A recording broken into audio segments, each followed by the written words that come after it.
Students welcome to जीवन classes. आज के इस वीडियो में हम बात करेंगे डेली टॉप 50 क्वेश्चंस और वे क्वेश्चंस जो आपके एग्ज़ाम पॉइंट ऑफ व्यू से काफ़ी ज़्यादा इम्पोर्टेंट हैं। तो चलिए वीडियो को स्टार्ट करते हैं और देखते हैं आज के ये इम्पोर्टेंट क्वेश्चन।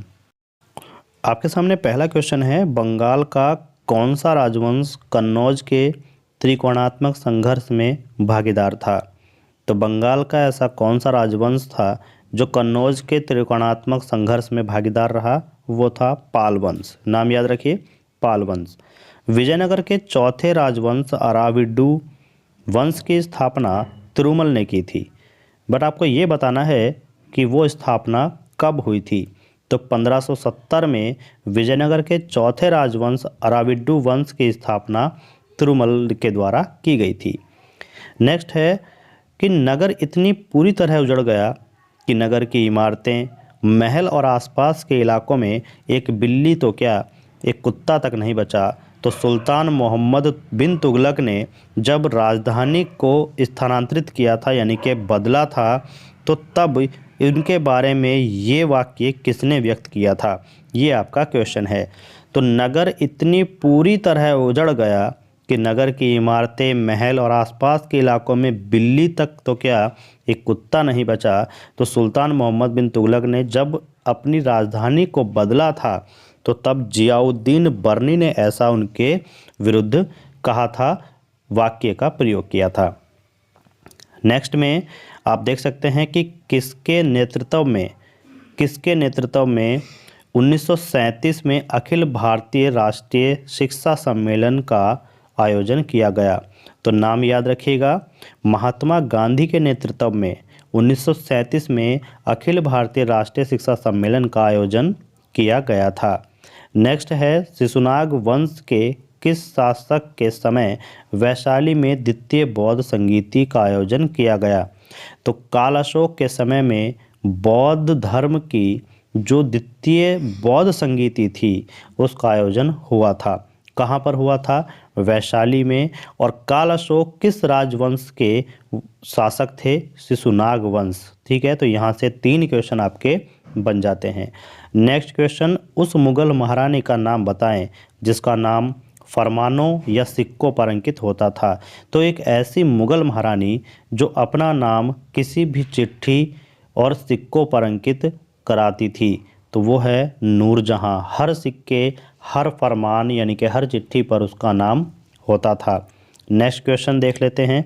तो नेक्स्ट क्वेश्चन में आप यहाँ पर देख सकते हैं कि महरौली अभिलेख किस सम्राट के विषय में जानकारी देता है? तो चंद्रगुप्त द्वितीय के बारे में जानकारी कौन सा अभिलेख देता है? तो नाम याद रखिए, महरौली। क्या है? महरौली अभिलेख। नेक्स्ट क्वेश्चन, आजीवक संप्रदाय का संस्थापक कौन था? तो आजीवक संप्रदाय का संस्थापक माना जाता है मखली गोशाल को। वैसे इनका पूरा नाम मखली पुत्र गोशाल है, तो मखली गोशाल को माना जाता है कि ये आजीवक संप्रदाय का संस्थापक है। नेक्स्ट क्वेश्चन है, किस शासक को बदायूनी ने इस्लाम विरोधी कहा था? तो किस शासक को बदायूनी ने इस्लाम विरोधी कहा? अकबर ने। किसने? अकबर ने ऐसा कहा था। तोलकप्पियम क्या है, ये आपको बताना है। तो तोलकप्पियम संगमकालीन व्याकरण ग्रंथ है। क्या है? संगमकालीन व्याकरण ग्रंथ। तो ये आपको याद रखना होगा। नेक्स्ट क्वेश्चन है, शतपथ ब्राह्मण के रचयिता कौन थे? शतपथ ब्राह्मण के रचयिता याज्ञवल्क्य माना जाते हैं, जो शतपथ ब्राह्मण के लेखक यानी रचयिता हैं। नेक्स्ट क्वेश्चन है, ज्ञान ही मोक्ष का मार्ग है, यह सिद्धांत किसका था? तो ज्ञान ही मोक्ष का मार्ग है, यह सिद्धांत था रामानुज दर्शन का। अकबर के समय गोंडवाना की स्त्री शासिका कौन थी? यानी कि अकबर का जब शासनकाल था, तो उस टाइम पर गोंडवाना की शासिका कौन थी? तो रानी दुर्गावती। रानी दुर्गावती उस टाइम पर गोंडवाना की शासिका थी। नेक्स्ट क्वेश्चन है, राजा राम मनोहर राय को राजा की उपाधि किसने दी थी? तो राजा राम मनोहर राय जो थे, उनको राजा की उपाधि अकबर द्वितीय के द्वारा दी गई थी। और कब दी गई? 1830 में। किस ग्रंथ को द्वयाश्रम के नाम से जाना जाता है? तो ऐसा कौन सा ग्रंथ है जिसको द्वयाश्रम के नाम से जाना जाता है? तो कुमारपाल चरित। कुमारपाल चरित ऐसा ग्रंथ है जिसको द्वयाश्रम के नाम से भी जाना जाता है। फिरोज तुगलक ने बड़ी संख्या में तांबा और चांदी को एक जगह मिक्स करा के यानी कि उनका मिश्रण बनवा के और उनसे बने सिक्के जारी करवाए, जिन्हें कहा जाता है अद्धा एवं विख। तो फिरोज तुगलक ने बहुत ज़्यादा तांबे और चांदी का मिश्रण बनवा करके और उनसे निर्मित जो सिक्के बने थे उनको जारी करवाया और उन सिक्कों को क्या बोला? अद्धा और विख। जलाली नाम के चकोर आकार का रुपया किस मुगल शासक ने चलवाया था? तो जलाली नाम का चौकोर आकार का जो रुपया था वो किस मुगल शासक ने चलवाया था? अकबर ने। किसने? अकबर ने। नेक्स्ट क्वेश्चन है, सर्वप्रथम किस इतिहासकार ने सैंडोकोट्स तथा एंड्रोकोट्स नामों का तदात्म्य चंद्रगुप्त के साथ स्थापित किया था? तो ऐसे सर विलियम जोन्स सर्वप्रथम इतिहासकार बने जिन्होंने सैंडोकोट्स और एंड्रोकोट्स नामों का तदात्म्य चंद्रगुप्त के साथ किया था। नेक्स्ट क्वेश्चन है, अबू रहमान मोहम्मद किस इतिहास प्रसिद्ध लेखक का वास्तविक नाम है? तो अल बरूनी का नाम अबू रहमान मोहम्मद भी है, इसको आपको याद रखना होगा। नेक्स्ट क्वेश्चन है, 1336 ईस्वी में स्वतंत्र विजयनगर साम्राज्य की स्थापना करने वाले कौन थे? तो हरिहर एवं बुक्का ने स्वतंत्र विजयनगर साम्राज्य की स्थापना 1336 में की थी। बौद्ध धर्म की शाखा ने शाकाहार पर आधारित बल दिया। तो किस शाखा का नाम ऐसा है जिसने शाकाहार पर अधिक बल दिया था और वो बौद्ध धर्म की शाखा है? तो याद रखिए, महायान। क्या नाम है? महायान। तो बौद्ध धर्म की वह शाखा जिसने शाकाहार पर अधिक जोर दिया तो वो है महायान। नेक्स्ट क्वेश्चन है, मोहम्मद गौरी भारत से वापस जाते समय अपना साम्राज्य किसे सौंपकर गया था? तो मोहम्मद गौरी जब भारत से वापस गया तो उसने अपना सारा साम्राज्य कुतुबुद्दीन ऐबक को सौंप दिया था। चौथ और सुरदेशमुखी क्या है? चौथ और सुरदेशमुखी क्या है? तो देखिए, यह मराठों द्वारा वसूले जाने वाले कर थे, दोनों ही।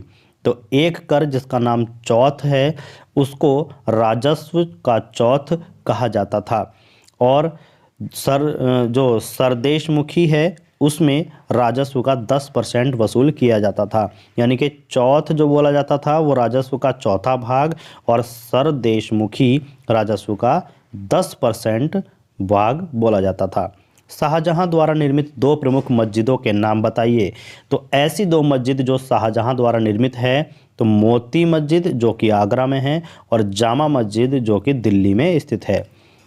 नेक्स्ट क्वेश्चन है, जहांगीर के शासनकाल में प्रचलित पद दुअस्पा और सिहस्पा का नाम क्या है, यानी कि उनका अर्थ क्या है? तो घुड़सवार 2-3 घोड़ों वाले, उनको जहांगीर के शासनकाल में दुअस्पा और सिहस्पा बोला जाता था। यानी कि 2-3 घोड़ों पर सवार जो होते थे उनको दुअस्पा और सिहस्पा बोला जाता था। सिखों के नेता वीर बंदा बैरानी को किस मुगल बादशाह ने पराजित किया? तो सिखों के नेता वीर बंदा बैरानी को बहादुर शाह प्रथम ने पराजित किया था। इनको आप याद रखिए। मुर्शिदाबाद कब तक बंगाल की राजधानी के रूप में स्थापित रहा? तो 1773 ईस्वी तक मुर्शिदाबाद बंगाल की राजधानी के रूप में बना रहा। चतुर्थ आंग्ल मैसूर युद्ध में निर्णायक विजय के लिए मरविस की उपाधि किस अंग्रेज को मिली? तो चतुर्थ आंग्ल मैसूर युद्ध जब हुआ तो उसका निर्णायक विजय के रूप में मरविस की उपाधि लॉर्ड वेलेजली को मिली थी। Lord Wellesley. नेक्स्ट क्वेश्चन है, वह प्राचीन विश्वविद्यालय कौन सा है जो बौद्ध धर्म की ब्रजयान शाखा को केंद्र करता था? तो ब्रजयान शाखा से केंद्रित वह प्राचीन विश्वविद्यालय विक्रमशिला विश्वविद्यालय था। शिवाजी के वंशजों के तत्काल बाद मराठा राज्य की सत्ता को संभालने वाले उत्तराधिकारी कौन थे? तो वे थे पेशवा। जब शिवाजी के वंशजों के बाद मराठा राज्य की सत्ता संभालने की बारी आई तो उनके उत्तराधिकारी बने थे जो पेशवा कहलाए। मुगल मुगल स्थापत्य का जो स्थापत्य है उसका एक उदाहरण जिसमें पहली बार संगमरमर का बहुलता से प्रयोग हुआ तो कौन है? तो मुगल स्थापत्य का एक ऐसा उदाहरण जिसमें बहुत ज़्यादा संगमरमर का यूज़ हुआ था वो है एतमाद-उद-दौला का मकबरा। एतमाद-उद-दौला का मकबरा, और वह मकबरा कहाँ पर है? आगरा में। नेक्स्ट आपके सामने क्वेश्चन है कि वह प्राचीन विश्वविद्यालय कौन सा है जो बौद्ध धर्म की ब्रजियान शाखा को केंद्र करता है? हमने अभी बताया विक्रमशिला विश्वविद्यालय। और शिवाजी के वंशजों के तत्काल बाद मराठा राज्य की सत्ता संभालने वाले उत्तराधिकारी पेशवा। और मुगल स्थापत्य का एक उदाहरण जिसमें पहली बार संगमरमर का बहुत ज़्यादा यूज़ हुआ वो था एतमाद-उद-दौला का मकबरा। तो यहाँ पर आपने ये क्वेश्चन देखे। नेक्स्ट आपके सामने क्वेश्चन है शिवाजी की प्रशासनिक व्यवस्था मुख्य रूप से दक्कनों राज्यों से प्रशासनिक रिवाजों पर उधार ली गई थी। तो उसने अपने 8 मंत्री नामजद किए थे और वे 8 मंत्री क्या कहलाए? तो वे 8 मंत्री कहलाए अष्टप्रधान। क्या कहलाए? अष्टप्रधान। नेक्स्ट क्वेश्चन, 1857 के विद्रोह का तत्कालिक कारण चर्बी लगे जो कारतूस थे उनका प्रयोग किया गया था, इसलिए वो विद्रोह हुआ था। और चर्बीयुक्त कारतूसों के प्रयोग के विरोध में प्रथम विद्रोह बैरकपुर छावनी में किसके द्वारा किया गया था? तो किसके द्वारा किया गया था? वो किया गया था मंगल पांडे के द्वारा। तो आप ये क्वेश्चन याद रखेंगे कि 1857 की क्रांति किस कारण हुई थी? तो वो हुई थी कि चर्बी लगे कारतूसों का प्रयोग किया गया था। तो क्वेश्चन क्या बनेंगे देखिएगा कि चर्बी लगे कारतूसों का प्रयोग किस विद्रोह का कारण बना? तो वो विद्रोह कहलाया कौन सा? 1857 का विद्रोह। और यह विद्रोह किसने स्टार्ट किया था? तो ये शुरू किया था मंगल पांडे ने। नेक्स्ट क्वेश्चन है शिक्षा पर 1854 का चार्ल्स वुड डिस्पैच भारत शिक्षा का मैग्ना कार्टा कहा जाता है। तो इस वक्त भारत का गवर्नर जनरल कौन था? तो याद रखिएगा earl of Dalhousie. Earl of Dalhousie उस टाइम पर भारत का गवर्नर जनरल था। नेक्स्ट क्वेश्चन, अनुलोम विवाह में क्या होता है? तो अनुलोम विवाह में उच्चतर जाति के लड़के का अपनी से छोटी यानी कि निम्नतर जाति की लड़की से विवाह करना, यही अनुलोम विवाह कहलाया। वह मौर्य राजा जो अमित्रघात नाम से जाना जाता है। तो वह मौर्य राजा जो अमित्रघात नाम से जाना जाता है उसका नाम है बिंदुसार। नाम याद रखिए बिंदुसार। जीवन का 4 आश्रमों में विभाजन मिलता है। किसमें? शतपथ ब्राह्मण में। तो शतपथ ब्राह्मण में जीवन का 4 आश्रमों में विभाजन मिलता है। नेक्स्ट क्वेश्चन है दिल्ली सल्तनत का कौन सा सुल्तान लाख बख्श के नाम से जाना जाता था? तो वो था कुतुबुद्दीन ऐबक। तो दिल्ली सल्तनत का वो ऐसा सुल्तान जो कि लाख बख्श के नाम से जाना गया वो कुतुबुद्दीन ऐबक था। नेक्स्ट क्वेश्चन है मुगलों के शासनकाल में सेना विभाग की देखभाल करने वाला अधिकारी कौन कहलाता था? तो वो था मीर-ए-बख्शी। तो मीर-ए-बख्शी मुगलों के शासन में सेना की देखभाल करने वाला अधिकारी था। आदि ग्रंथ का संकलन किस गुरु के काल में किया गया था? तो आदि ग्रंथ का संकलन गुरु अर्जुन देव के काल में किया गया, इसको आप याद रखिए। जैबुनिसा किस मुगल सम्राट की पुत्री थी? जैबुनिसा किस मुगल सम्राट की पुत्री थी? तो वो पुत्री थी औरंगजेब की। किसकी? औरंगजेब की। नेक्स्ट है खाफी खां को किसके शासनकाल में राजदरबार में आश्रय प्राप्त हुआ था? तो खाफी खां को औरंगजेब के शासनकाल में राजदरबार में आश्रय प्राप्त हुआ। नेक्स्ट क्वेश्चन है शक संवत कब से माना जाता है? तो शक संवत माना जाता है 78 एडी से। 78 एडी का मतलब है 78 ईसा पूर्व से शक संवत माना जाता है। महाराजाधिराज की उपाधि धारण करने वाला प्रथम गुप्त शासक कौन था? तो चंद्रगुप्त प्रथम महाराजाधिराज की उपाधि धारण करने वाला प्रथम गुप्त शासक बना। भारत जो है अरब नहीं है, इसे दारुल इस्लाम में परिवर्तित करने का व्यवहारिक रूप से असंभव नहीं है। ठीक है, तो यानी कि दारुल इस्लाम में परिवर्तित करना इसे जो है संभव नहीं है। यह किसने कहा था? क्या भारत अरब नहीं है, इसे दारुल इस्लाम में परिवर्तित करना व्यवहारिक रूप से संभव नहीं है, यह कथन बोला था इल्तुतमिश ने। इल्तुतमिश ने ऐसा बोला था। नेक्स्ट क्वेश्चन है, जहांगीर के दरबार में पहुंचने वाला अंग्रेजी कंपनी का पहला प्रतिनिधि कौन था? तो अंग्रेजी कंपनी का पहला प्रतिनिधि जो जहांगीर के दरबार में पहुंचा तो उसका नाम था कैप्टन हॉकिंस। क्या नाम था? Captain Hawkins. नेक्स्ट क्वेश्चन है, दिल्ली सल्तनत के किस सुल्तान ने अपनी आत्मकथा लिखी थी? उत्तर है फिरोज तुगलक ने। ऐसा दिल्ली का सुल्तान जिसने अपनी आत्मकथा खुद लिखी तो फिरोज तुगलक है, जिसको फतेह फिरोज शाही भी कहा जाता है। अंकोर वाट का मंदिर किस देवता का है? तो अंकोर वाट का मंदिर है विष्णु देवता का। तो यहाँ से एक क्वेश्चन और बता दें कि अंकोर वाट का मंदिर विश्व का सबसे बड़ा हिंदू मंदिर है और ये कहाँ पर स्थित है? कंबोडिया में। कंबोडिया में स्थित अंकोर वाट का मंदिर विश्व का सबसे बड़ा हिंदू मंदिर है और उसके देवता विष्णु भगवान हैं। किस वंश को समाप्त कर चोल राज्य की स्थापना हुई? तो कांची के पल्लव वंश को समाप्त करके चोल वंश की स्थापना हुई थी। वैदिक काल में पणि नाम से जाने गए समुदाय का मुख्य व्यवसाय क्या है? तो आपको इसमें बताना है कि वैदिक काल जो था उसमें पणि नाम से जाने गए जो समुदाय थे, पणि नाम के समुदाय के लोग, उनका मुख्य व्यवसाय क्या था? तो यहाँ पर आप याद रखिए, पणि नाम से जाने गए जो समुदाय था उसका मुख्य व्यवसाय व्यापार था। कौन सा व्यवसाय था? व्यापार। नेक्स्ट क्वेश्चन है, ऋग्वेद में पुत्री के लिए प्रयुक्त शब्द दुहिता का शाब्दिक अर्थ क्या है?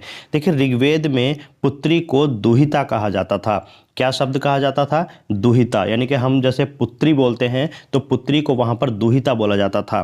तो उस दुहिता का अर्थ क्या था ये आपको बताना है। तो याद रखिए, गाय का दोहन करने वाली को दुहिता कहा जाता है और दुहिता शब्द पुत्री के लिए ऋग्वेद में प्रयोग होता था।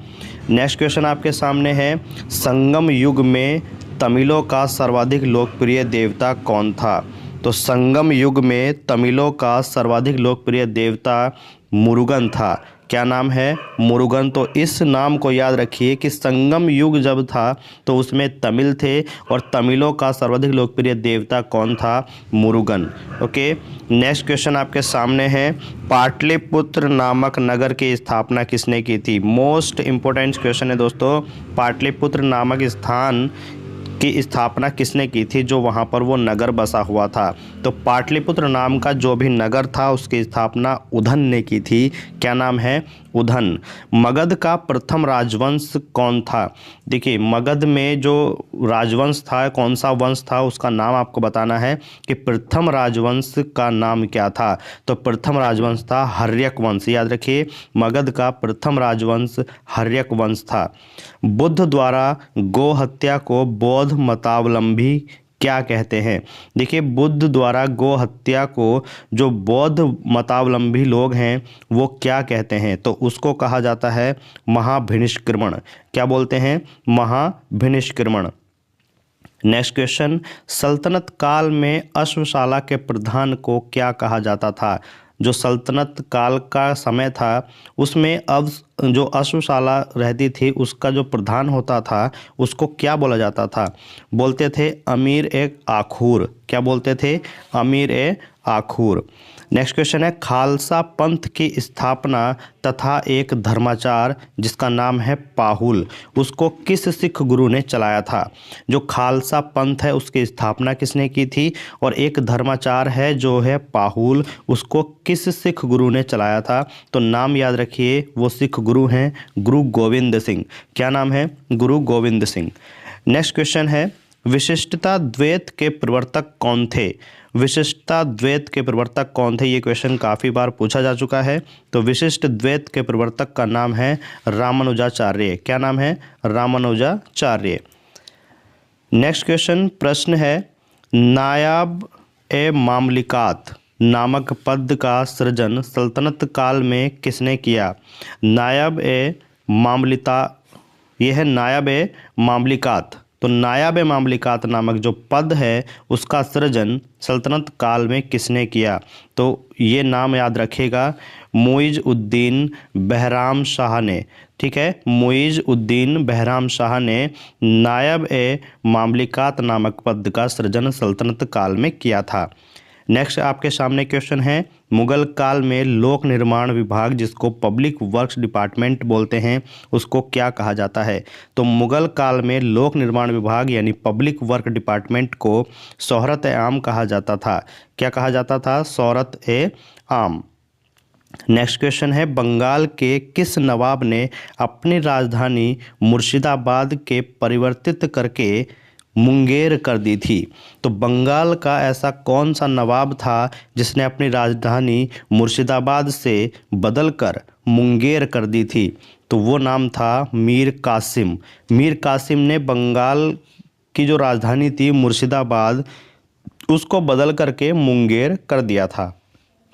नेक्स्ट क्वेश्चन है, महाराजा रणजीत सिंह के साथ किसके विचार विमर्श परिणाम स्वरूप अमृतसर की संधि हुई? देखिए, महाराजा रणजीत सिंह के साथ ऐसे कौन थे जिसके विचार विमर्श के परिणाम स्वरूप अमृतसर की संधि हुई थी?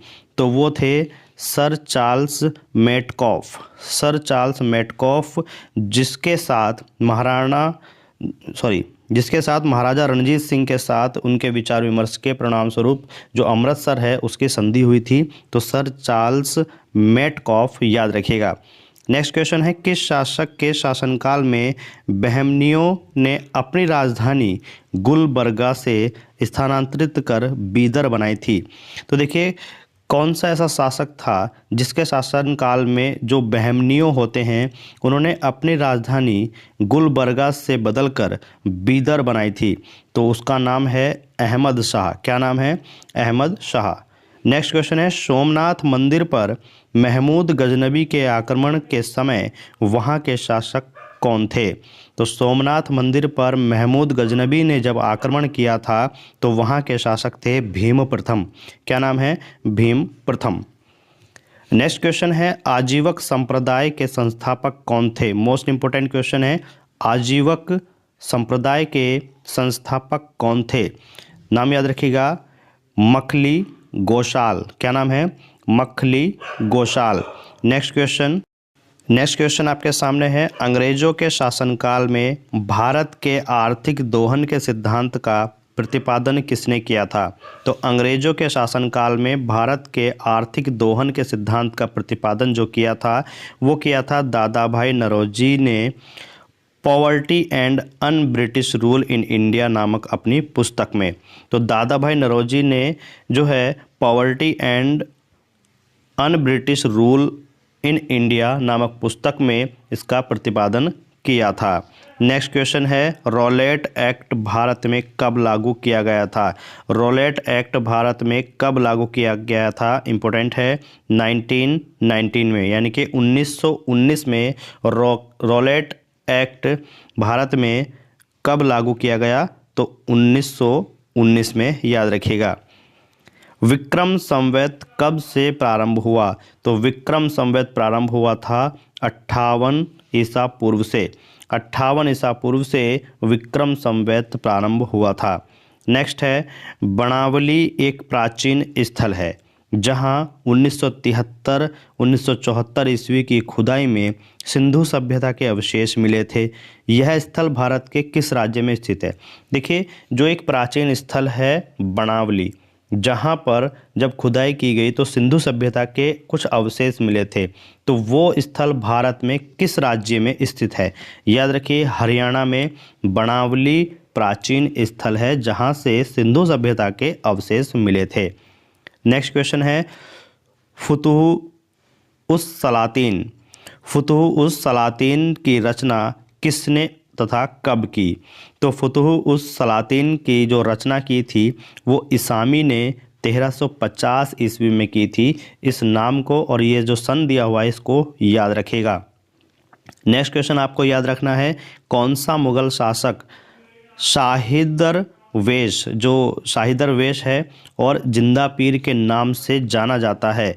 तो कौन सा ऐसा मुगल शासक है जो शाही दरवेश और जिंदा पीर के नाम से जाना जाता है? तो याद रखिएगा, आंसर हो जाएगा औरंगजेब। क्या आंसर है? औरंगजेब। नेक्स्ट क्वेश्चन है, अंतिम मौर्य सम्राट कौन था? तो अंतिम मौर्य सम्राट था बृहद्रथ। क्या नाम है? बृहद्रथ। जो मौर्य वंश का अंतिम सम्राट था वो बृहद्रथ है। नेक्स्ट क्वेश्चन, हर्ष की पराजय किसके हाथों हुई? तो हर्ष की पराजय हुई थी पुलकेशिन द्वितीय के हाथों। पुलकेशिन द्वितीय ने हर्ष को पराजित किया था। नेक्स्ट क्वेश्चन है, ललितादित्य किस राज्य का शासक था? ललितादित्य किस राज्य का शासक था? तो याद रखिएगा, कश्मीर। कश्मीर का शासक ललितादित्य था। अब देखिए, हुमायूं नामा किसकी कृति है? तो हुमायूं नामा जो कृति है उसका नाम है गुलबदन बेगम। ठीक है, तो गुलबदन बेगम की हुमायूं नामा कृति है। एक मालिक हुए भी खान हो गया और फिर सुल्तान बन गया, कौन था वह? तो वह था बलबन। यानी कि एक मालिक होते हुए भी खान हो गया और फिर सुल्तान बन गया, तो वह नाम था बलबन। नेक्स्ट क्वेश्चन, कौटिल्य कहाँ का ब्राह्मण था? कौटिल्य कहाँ का ब्राह्मण था? तो ये है तक्षशिला का। नाम याद रखिए, तक्षशिला। कौमुदी महोत्सव नामक पुस्तक किस शासक की सफलताओं और उपलब्धियों का वर्णन है? जो कौमुदी महोत्सव नामक पुस्तक है वो किस शासक की सफलताओं का उपलब्धियों का वर्णन करती है? तो नाम याद रखिए, चंद्रगुप्त की। जो चंद्रगुप्त थे उनके उपलब्धियों का वर्णन, उनकी सफलताओं का वर्णन कौमुदी महोत्सव नामक पुस्तक में मिलता है। नेक्स्ट क्वेश्चन है, कल्हण की राजतरंगिणी में वर्णित अंतिम शासक कौन है? देखिए, कल्हण की जो राजतरंगिणी, जिन्होंने प्राचीन भारत के इतिहास को अच्छे से एक जगह क्रमबद्ध किया था, वो कौन थे? कल्हण। और उनकी लिखी हुई पुस्तक राजतरंगिणी, तो उसमें जो भी वर्णन है उसमें अंतिम शासक कौन थे? उनका नाम है जयसिंह। क्या नाम है? जयसिंह। नेक्स्ट क्वेश्चन है, कुतुबुद्दीन का मकबरा कहाँ स्थित है? कुतुबुद्दीन का मकबरा आपको लाहौर में मिलेगा। कहाँ पर? लाहौर में। तो कुतुबुद्दीन का मकबरा कहाँ स्थित है? लाहौर में। इसको याद रखिएगा। नेक्स्ट क्वेश्चन, रजिया की असफलता का सबसे बड़ा कारण माना जाता है? तो रजिया की असफलता का सबसे बड़ा कारण क्या माना जाता है? तुर्क अमीरों का षड्यंत्र और उनकी महत्वाकांक्षा। जो तुर्क अमीरों का षड्यंत्र था और उनकी महत्वाकांक्षा थी, तो उसके कारण ही रजिया की असफलता मानी गई। दिल्ली के किस सुल्तान ने अपने सिक्के की खलीफा शब्द हटाया? तो दिल्ली का ऐसा कौन सा सुल्तान था जिसने अपने सिक्के से खलीफा शब्द हटा दिया? तो वो था मोहम्मद बिन तुगलक। क्या नाम था? मोहम्मद बिन तुगलक। नेक्स्ट क्वेश्चन है, पाल वंश के किस शासक ने प्रसिद्ध विक्रमशिला विश्वविद्यालय की स्थापना करवाई थी? तो पाल वंश का ऐसा कौन सा शासक था जिसने विक्रमशिला विश्वविद्यालय जो प्रसिद्ध है बहुत ज़्यादा, तो उसकी स्थापना करवाई थी? नाम है धर्मपाल। क्या नाम है? धर्मपाल, जो पाल वंश का शासक था और विक्रमशिला विश्वविद्यालय की स्थापना कराई थी। नेक्स्ट क्वेश्चन, गुप्त वंश का कौन सा शासक देवराज और देवगुप्त के नाम से भी जाना जाता है? तो गुप्त वंश का ऐसा कौन सा शासक था जो देवराज और देवगुप्त नाम से जाना जाता है? तो नाम याद रखिए, चंद्रगुप्त द्वितीय। क्या नाम है? चंद्रगुप्त द्वितीय, जिसको देवराज और देवगुप्त के नाम से भी जाना जाता है, और ये गुप्त वंश का शासक था। नेक्स्ट क्वेश्चन है, लोदी वंश के किस शासक ने भूमि के लिए एक प्रमाणिक पैमाना गजे सिकंदरी का प्रचलन करवाया था? तो लोदी वंश का ऐसा कौन सा शासक जिसने भूमि के लिए एक प्रमाणिक पैमाना यानी कि भूमि को नापने के लिए गजे सिकंदरी का प्रचलन करवाया था? तो नाम याद रखिए, सिकंदर शाह लोदी ने। सिकंदर शाह लोदी ने। नेक्स्ट क्वेश्चन है, लोदी वंश के किस शासक ने भूमि के लिए एक प्रमाणिक पैमाना गजे सिकंदरी का प्रचलन करवाया? यानी कि सिकंदर शाह लोदी ने। अभी हमने आपको बताया। नेक्स्ट क्वेश्चन, सल्तनत काल में सदका क्या था? सल्तनत काल में सदका क्या था? तो एक प्रकार का धार्मिक कर, यानी कि धार्मिक कर जो जनता से लिया जाता था, तो उसका नाम सल्तनत काल में सदका रखा गया। सम्राट अकबर ने जैन धर्म के जैनाचार्य हरिविजय सूरी को क्या उपाधि प्रदान की थी? तो जो सम्राट अकबर थे उन्होंने जैन धर्म के जैनाचार्य हरिविजय सूरी को उपाधि जगत गुरु की दी थी। जगत गुरु वे उनको मानते थे। नेक्स्ट क्वेश्चन है, किस सातवाहन नरेश ने गाथा सप्तशती नामक महत्वपूर्ण कृति की रचना की? तो ऐसा कौन सा सातवाहन नरेश था, यानी कि शासक था, जिसने गाथा सप्तशती नामक जो महत्वपूर्ण कृति है उसकी रचना की थी? नाम है हाल ने। क्या नाम है? हाल। नेक्स्ट क्वेश्चन, किस राष्ट्रकूट शासक ने एलोरा के पर्वतों को कटवाकर प्रसिद्ध कैलाश मंदिर का निर्माण करवाया था? तो ऐसा कौन सा राष्ट्रकूट शासक था जिसने जो एलोरा के पर्वत हैं, एलोरा की पहाड़ियां हैं, उनको कटवाकर एक प्रसिद्ध कैलाश मंदिर बनवाया था? तो नाम है कृष्ण प्रथम। क्या नाम है? कृष्णा प्रथम। नेक्स्ट है, चोल वंश किस धर्म के अनुयायी थे? जो चोल वंश के शासक थे वो किस धर्म के अनुयायी थे? तो याद रखिए शैव धर्म के। तो शैव धर्म के जो अनुयायी थे वो कौन थे? चोल शासक। नेक्स्ट क्वेश्चन है, किस युद्ध को जीतने के पश्चात शेरशाह ने दिल्ली में अफगान सत्ता की स्थापना की? तो वो कौन सा युद्ध था जिसको जीतने के बाद शेरशाह ने दिल्ली में अफगान सत्ता की स्थापना की? तो याद रखिए चौसा का युद्ध। चौसा का युद्ध जीतने के बाद शेरशाह ने दिल्ली में अफगान सत्ता की स्थापना कर दी थी। नेक्स्ट क्वेश्चन है, आलमगीर टीला जो 1958 में पता लगा था वो कहाँ पर स्थित है? तो आलमगीर जो है उत्तर प्रदेश के मेरठ जिले में है और इसका पता लगाया गया था 1958 में। नेक्स्ट क्वेश्चन, विशिष्टाद्वैत के प्रवर्तक कौन है? तो याद रखिए रामानुजाचार्य। क्या नाम है? रामानुजाचार्य। नेक्स्ट क्वेश्चन है, कश्मीर के मार्तंड मंदिर के संस्थापक कौन थे? तो कश्मीर के मार्तंड मंदिर के संस्थापक ललितादित्य मुक्तपीड़। ललितादित्य मुक्तपीड़ कश्मीर के मार्तंड मंदिर के संस्थापक थे। नेक्स्ट क्वेश्चन है, ऋग्वेद में किस अपराध का सबसे अधिक उल्लेख किया गया? तो ऋग्वेद में सबसे ज़्यादा उल्लेख पशु चोरी का जो अपराध होता है उसका किया गया था। तो ऋग्वेद में अगर आपके सामने क्वेश्चन मिले कि ऐसा कौन सा अपराध है जिसका सबसे ज़्यादा उल्लेख ऋग्वेद में मिलता है, तो वो है पशु चोरी। नेक्स्ट क्वेश्चन है, उत्तर वैदिक काल में शासन व्यवस्था का सामान्य रूप क्या था?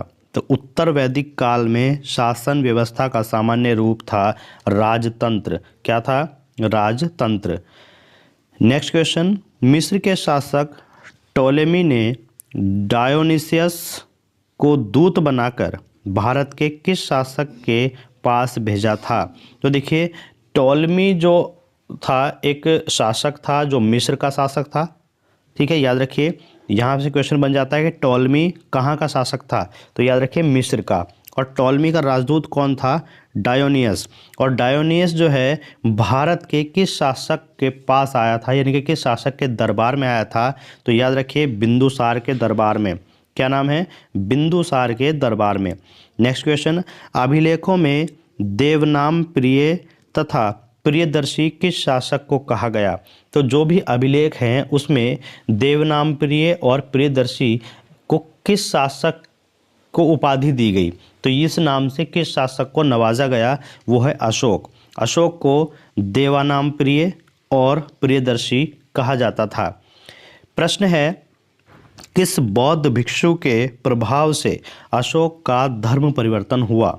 तो किस बौद्ध भिक्षु के प्रभाव से अशोक का धर्म परिवर्तन हुआ? तो उपगुप्त के प्रभाव से। नाम याद रखिए उपगुप्त के प्रभाव से।